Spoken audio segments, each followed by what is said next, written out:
Hi, my name's Alex Williams and I am in Alaska. As you can see, I'm out in the woods right now filming this video, and I just kind of wanted to share my journey and some of my experiences over the past year or so. So I was 19 years old. I'm 21 now for reference, but I was 19 years old and I knew I wanted to get out of state. I knew I wanted to go somewhere. I knew I wanted to go do something. I didn't know what.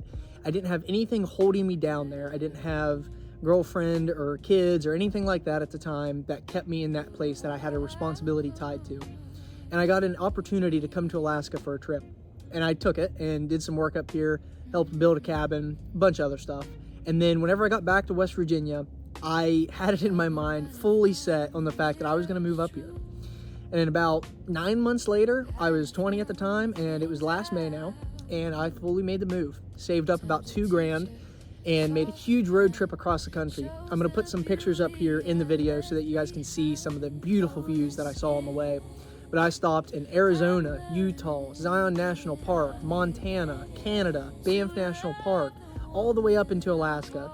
And to this day, that trip is the highlight of my life, by far. And I hope to do it again one day, maybe even with my kids. But now I'm in Alaska, and I've been up here since last May, and it's almost been a year at this point, because I think today is April 20-something. Close enough to a year for this video, though. And I want to kind of give you guys a rundown of what living in Alaska for a year has been like. So after I made the trip up here, it was now May, and I had already worked out a job before I had gotten up here, contacted a guy, he liked my previous experience, liked who I was as a person, and took a chance on me. And I'm forever grateful to that guy, because without it, I don't know if I would have been able to make this work. Because whenever I got up here, I had negative $50 in my bank account. Not even enough money to buy a Happy Meal. And my living condition was pretty much a reflection of that. Luckily, we did have some family that has a home up here, and they let me stay in the garage for the summer, which is an opportunity most people don't get. And I was able to stay in that garage and work throughout the entire summer and made some pretty good money. But that wasn't what I wanted to do. Still didn't have everything worked out. And before I'd gotten to Alaska, I'd learned about the North Slope, which is essentially an Alaskan oil field, kind of like the Texas one you probably hear about, but it's in Alaska. And the pay scale is a lot better, but the danger is also a lot more as well. At the same time, I knew I didn't want to be a laborer and a bottom-hand man for the rest of my life. I have respect for people that do it, but it's not for me. It's not what would support the life that I look for. So I started looking into things that were up my alley, and I found industrial instrumentation. Now I'm enrolled at KPC college here and going for the degree of industrial instrumentation to become an instrument tech on the slope. And even if I decide not to go on the slope, I can use it pretty much anywhere else in the country. Won't have a problem with job. But the college that had that career opportunity for me wasn't anywhere close to the home that I was currently staying at, or at least the garage I was staying at.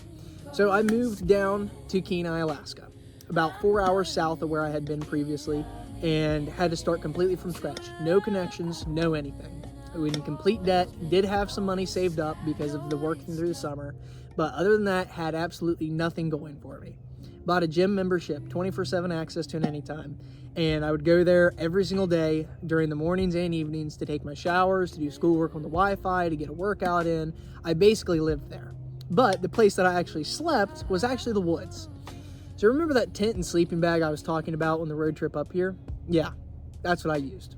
I found a national park down this direction, checked on all the public safety laws. Do not worry, I did not break any rules, but had to hike in 3 miles every single day to my tent site, and every week I had to move my tent site, and that's where I slept, ate, and did everything for about 2 months from the start of school. And then I finally found a place to be able to rent a seasonal apartment, and that's where I am now.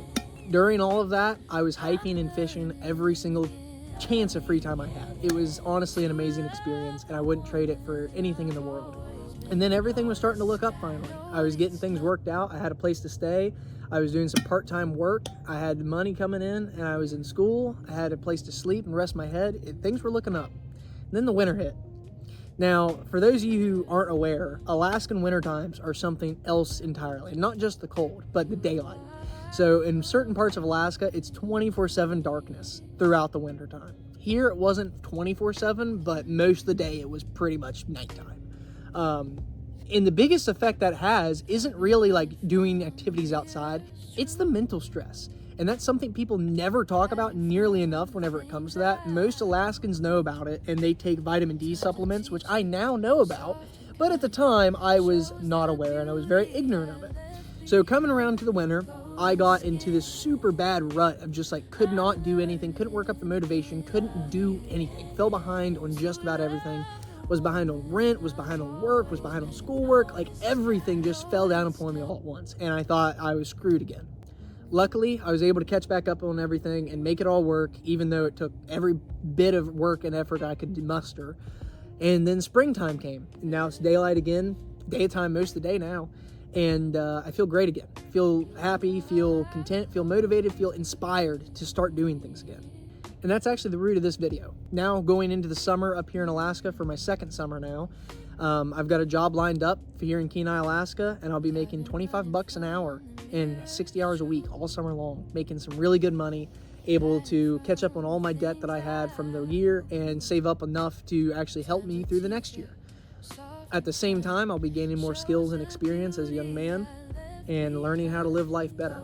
The moral in the story of me telling you guys this isn't because I think that everybody should do the exact same thing and put themselves in terrible situations where one thing goes wrong or one paycheck misses that they're going to be homeless and don't have enough money for food or gas or whatever it may be. That's not what I'm saying.